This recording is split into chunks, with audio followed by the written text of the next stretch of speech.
నేను ఇవాళ అరిసెలు చేయడం చూపిస్తున్నానండి. మొదట ఈ కప్పుతో 3 కప్పులు బియ్యము రాత్రి రేషన్ షాప్ బియ్యం నానబెట్టుకున్నానండి.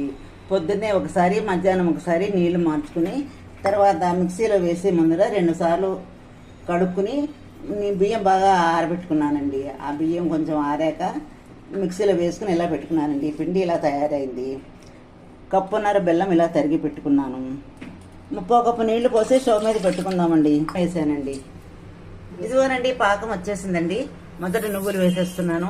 తర్వాత కొంచెం కొంచెంగా పిండి కూడా వేసేసుకుందాము. ఇలా ఇలా బాగా కలుపుకోవాలండి. తయారైంది. చల్లారాక అరిసెలు చేసుకుందాము. ఒత్తేసుకున్నానండి. ఉండలు చేసుకుని వేసేస్తున్నాను నూనెలో. ఇదిగో ఇలాగ నూనె పోయేలా ఇలా గిన్నెతో ఒత్తుతున్నానండి. అన్నీ ఇలా చేసేసుకుందాము. అరిసెలు ఇలా రెడీ అయిపోయాయండి. ఇంకా తినడమేనండి.